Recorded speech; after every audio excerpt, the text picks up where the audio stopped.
Donc on va commencer à parler du hall d'entrée de l'appartement. C'est une pièce très importante.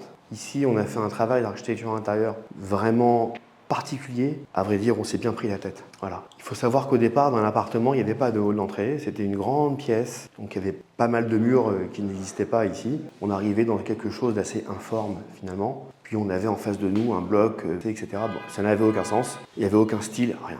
Cette pièce a été entièrement créée. En fait, au départ, il n'y avait pas de mur ici, c'était libre. On arrivait dans l'appartement, il n'y avait aucune logique. Donc, il fallait trouver un sens pour créer un hall d'entrée, un vrai hall d'entrée en préambule à l'appartement. Tout de suite, la première idée qui nous est venue en tête, c'était de créer une pièce symétrique. Donc ici, c'est un faux carré de façon à signaler un pas. Voilà, c'est une vraie entrée. Comment on a créé cela? On a mis en symétrie le mur donc, qui appartient à l'immeuble, là où il y a une fenêtre, avec deux côtés arqués en face, donc c'est une symétrie axiale. Et on a créé deux portes d'accès, un qui donne vers le toilette invité, l'autre vers la buanderie, identiques au mur en face. Donc ce sont des portes qu'on appelle sous tenture, pour avoir un effet comme si c'était les murs finalement qui étaient réalisés comme cela. Donc on s'est bien, on va dire, cassé la tête au niveau de l'architecture intérieure pour reproduire exactement les mêmes courbes, parce qu'il faut savoir qu'à l'époque, c'était pas fait avec des ordinateurs, c'était manuel, voilà, et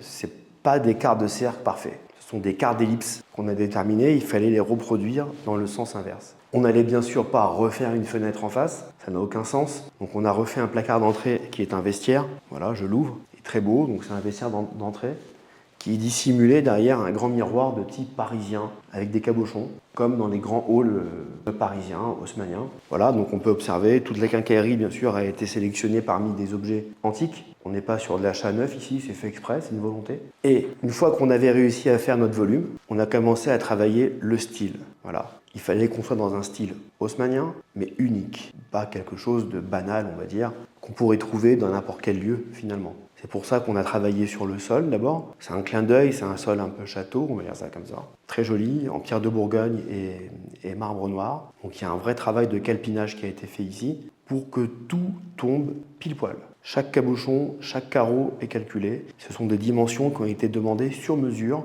au marbrier.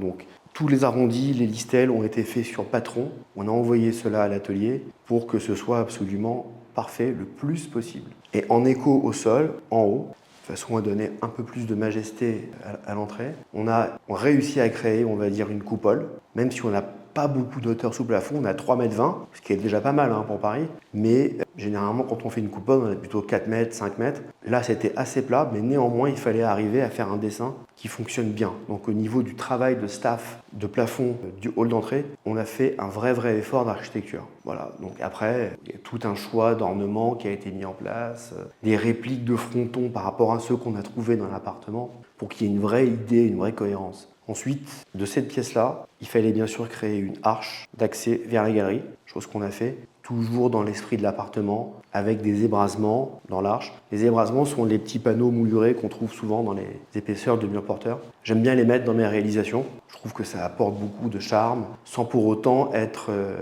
m'as-tu vu, c'est-à-dire ça paraît quand même naturel. L'objet quand même de l'architecture intérieure de ce travail, c'est que tout paraisse naturel. Ça j'y tiens, c'est très important. Voilà. Bon, la vue directement depuis le hall d'entrée vers l'extérieur ici n'était pas franchement terrible, mais c'est toujours un élément de décoration important que j'aime bien utiliser, c'est le vitrail.